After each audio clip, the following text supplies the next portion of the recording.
ಚಿನ್ನಸ್ವಾಮಿ ಕಾಲ್ತುಳಿತ ಕೇಸ್ನಲ್ಲಿ ಐಪಿಎಸ್ ಅಧಿಕಾರಿಗಳು ಯಾರು ಅಮಾನತಾಗಿದ್ರು ಅವರಿಗೆ ಮತ್ತೊಂದು ಶಾಕ್.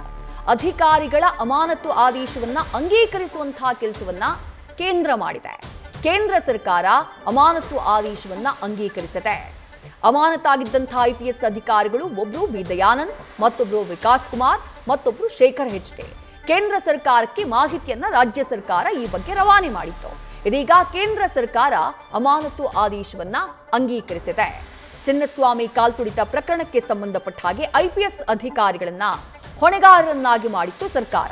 ಇಮಿಡಿಯೇಟ್ ಆಕ್ಷನ್ ಅನ್ನೋ ರೀತಿ ಬಿ ದಯಾನಂದ್ ಸೇರಿದಂತೆ ಒಟ್ಟು 5 ಪೊಲೀಸ್ ಅಧಿಕಾರಿಗಳನ್ನ ಅಮಾನತು ಮಾಡಿ ಆದೇಶವನ್ನ ಹೊರಡಿಸಿತ್ತು.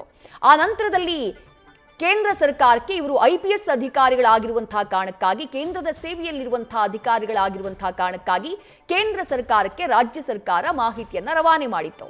ಈಗ ರಾಜ್ಯ ಸರ್ಕಾರವು ಐಪಿಎಸ್ ಅಧಿಕಾರಿಗಳ ಅಮಾನತು ಆದೇಶವನ್ನ ಅಂಗೀಕಾರ ಮಾಡುವಂತಹ ಕೆಲಸವನ್ನ ಮಾಡಿದೆ.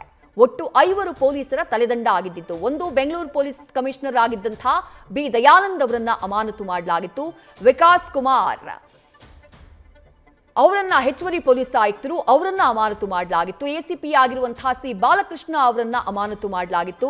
ಜೊತೆಗೆ HT ಶೇಖರ್ ಅವರನ್ನ ಅಮಾನತು ಮಾಡಲಾಗಿತ್ತು. ಕಬ್ಬನ್ ಪಾರ್ಕ್ ಠಾಣೆಯ ಇನ್ಸ್ಪೆಕ್ಟರ್ AK ಗಿರೀಶ್ ಅವರನ್ನ ಅಮಾನತು ಮಾಡಲಾಗಿತ್ತು. ಇದರಲ್ಲಿ ಐಪಿಎಸ್ ಅಧಿಕಾರಿಗಳು ಏನಿದ್ದಾರೋ ಆ ಐಪಿಎಸ್ ಅಧಿಕಾರಿಗಳ ಅಮಾನತು ಆದೇಶಕ್ಕೆ ಸಂಬಂಧಪಟ್ಟ ಹಾಗೆ ರಾಜ್ಯ ಸರ್ಕಾರ ಕೇಂದ್ರಕ್ಕೆ ಮಾಹಿತಿಯನ್ನ ರವಾನೆ ಮಾಡಿದೆ.